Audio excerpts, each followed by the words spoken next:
Sir എനിക്കൊരു സങ്കടം പറയാനുണ്ട്. നിങ്ങളെപ്പോലുള്ള ആളുകൾക്ക് സങ്കടവും പരാതിയൊക്കെ പറയാനായിട്ടാണ് ഇതുപോലെ പോലീസ് സ്റ്റേഷൻ. മനസ്സിലായില്ലേ? എന്താണ് സങ്കടം? സാറേ ഞാൻ കഴിഞ്ഞ ദിവസം ഒരു ടൂറ് പോയി. ഇരുന്ന് പറയണോണ്ട് എന്തെങ്കിലും ബുദ്ധിമുട്ടുണ്ടോ? നിങ്ങളെപ്പോലുള്ളവർക്ക് ഇരിക്കാനാണ് ആ ചെയർ. ഇരുന്നോ? എന്നിട്ട് പറ. സാറേ ഞാൻ കഴിഞ്ഞ ദിവസം ഒരു ടൂറ് പോയി. ആഹാ, എവിടെ പോയത്? മൂന്നാറ്. മൂന്നാറ് ഇപ്പൊ പോകാൻ പറ്റിയ സ്ഥലമാണ് Munnar.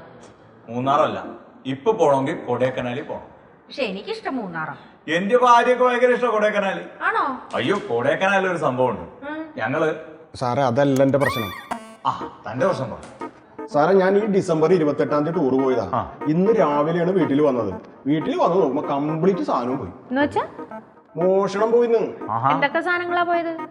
Fridge, washing machine, TV, computer, laptop, AC വീട്ടിലില്ല. അല്ല, പോയത് മാത്രം പറഞ്ഞാൽ മതി. അല്ല സാർ അതങ്ങോട്ട് പറഞ്ഞു പോയതാ.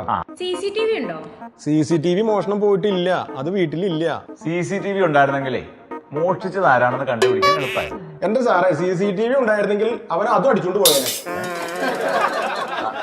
വീടൊക്കെ പൂട്ടിയിട്ടാണോ നിങ്ങൾ പോയത്? വീടൊക്കെ നന്നായി പൂട്ടിട്ടാ പോയെ. ഫ്രണ്ടും ബാക്കും എല്ലാം പൂട്ടിട്ടാ പോയെ.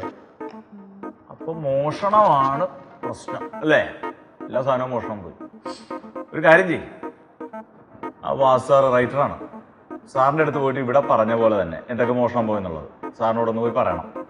അപ്പൊ സാർ ഒരു പരാതി എഴുതി തരും. ആ പരാതി CI സാറിൻ്റെ അടുത്ത് കൊണ്ടുപോയി കൊടുക്കണം. സാറേ ഈ മോഷണം പോയ സാധനങ്ങളെല്ലാം ഇന്ന് തന്നെ കിട്ടുമോ? അല്ല സാറേ, ഈ ബർമൂഡ ഈ ടീഷർട്ട് മാത്രമേ ഉള്ളൂ, ബാക്കി കംപ്ലീറ്റ് കള്ളം കൊണ്ടുപോയി. മനസ്സിലായി. നിങ്ങളിപ്പോ ഇന്ന് പരാതി തരാൻ പോകുന്നല്ലേ ഉള്ളൂ. ഞങ്ങൾ അന്വേഷിക്കാം കേട്ടാ. കള്ളനെ പിടിക്കാം, സമാധാനമായിട്ട് വയ്ക്കും. പോയി പരാതി കൊടുക്കും കേട്ടാ. ശരി സാർ. ചെല്ലുന്നു.